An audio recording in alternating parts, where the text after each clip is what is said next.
चला रहा है वही शक्ति ईश्वर है। अगर ईश्वर है तो उसने जीवों की रचना क्यों करी, इस ब्रह्मांड को क्यों बनाया, ये तो ईश्वर ही जाने। उसके मन में एक से अनेक होने की इच्छा आई और उसने इस पूरी सृष्टि की रचना की।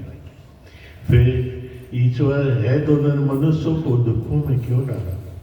क्योंकि जब सृष्टि बनाई तो वहाँ से जीवों को ईश्वर की तरफ लौटने का रास्ता भी बताया।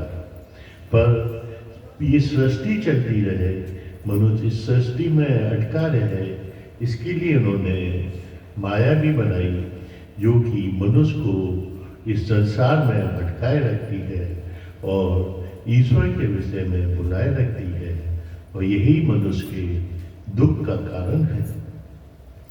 ईश्वर सत्य है, आनंद है। सत्य का मतलब है कि ईश्वर ही एक ऐसा है जो कि नाशवान नहीं है, बाकी पूरी सृष्टि नाशवान है।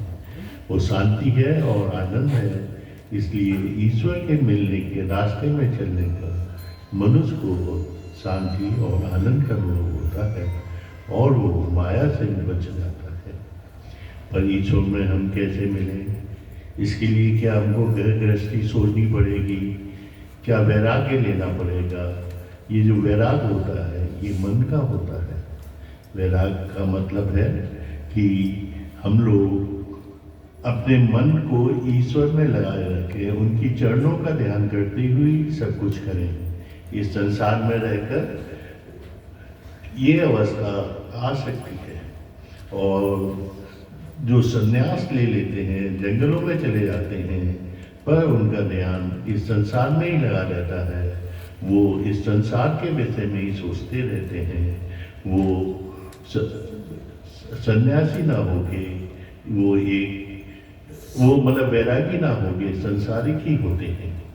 पर हमारे गुरु महाराज ने कहा था इसके लिए कुछ आदमी को तैयारी करनी पड़ती है, कुछ ईश्वरीय गुण अपने अंदर उत्पन्न करने पड़ते हैं, अपने के अंतःकरण, क्योंकि ईश्वर ने अपना अंश हमारे अंतःकरण में दिया है तो उसको विकार रहित बनाना पड़ता है। ये कैसे बने? इसके लिए कई साधना है। क्योंकि मनुष्य का स्वभाव अलग है, इसलिए इसके लिए अलग अलग साधनाएं हैं।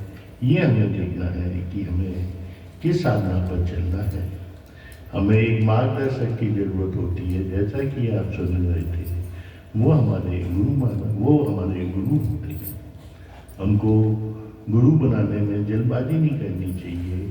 केवल उनकी बातें सुनकर ही हमको गुरु नहीं बना लेना चाहिए।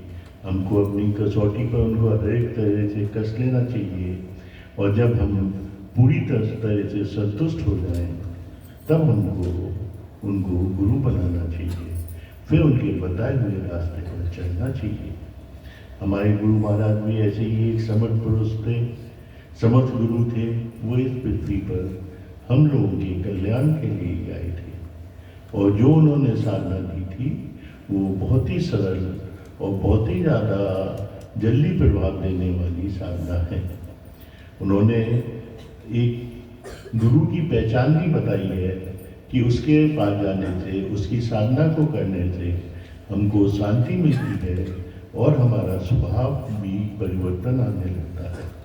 जो हमारी बोझ है, जो गठरी है, हमारे काम, क्रोध, लोभ, मोह, ईर्षा, वो सब गायब हो जाते हैं और हमको शांति का अनुभव होता है। क्योंकि मनुष्य का स्वभाव अलग है, इसलिए साधनाएं भी अलग है। ये मुख्य 4 प्रकार की होती है। पहली साधना होती है हठयोग की साधना। इसमें साधक ये समझता है कि चूंकि प्राण ही हमारे पूरे शरीर का संचालन कर रहा है, इसलिए प्राण शक्ति को हम साथ के सब कुछ पा सकते हैं। इसकी साधनाएं हठयोग और प्राणायाम वगैरह हैं, पर इसको करने में काफ़ी समय लगता है, और शक्ति जब ऊपर उठती है तो उसकी सिद्धियाँ भी मिलती हैं, और फिर मनुष्य उन सिद्धियों में अटक के जहाँ था वहीं पहुँच जाता है। दूसरी साधना होती है राजयोग की साधना।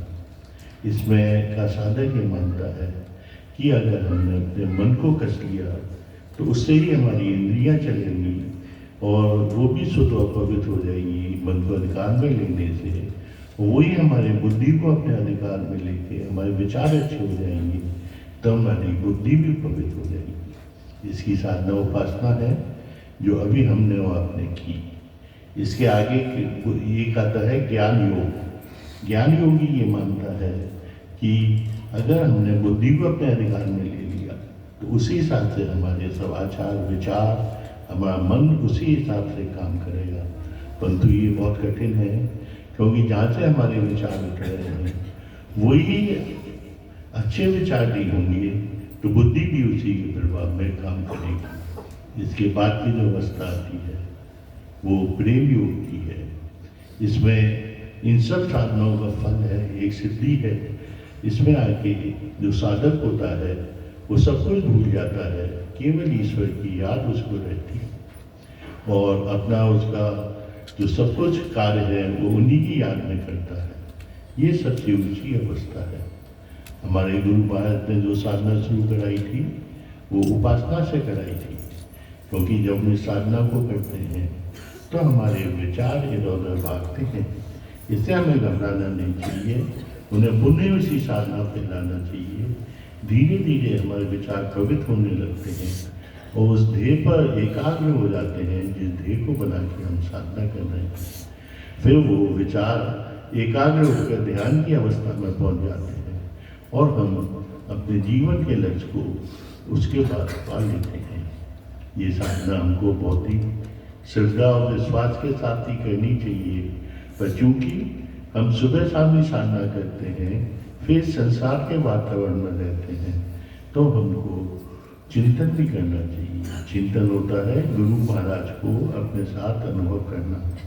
जब हम चिंतन भी शुरू कर देते हैं तो धीरे धीरे हमका गुरु में लय होने की जो प्रक्रिया है वो शुरू हो जाती है।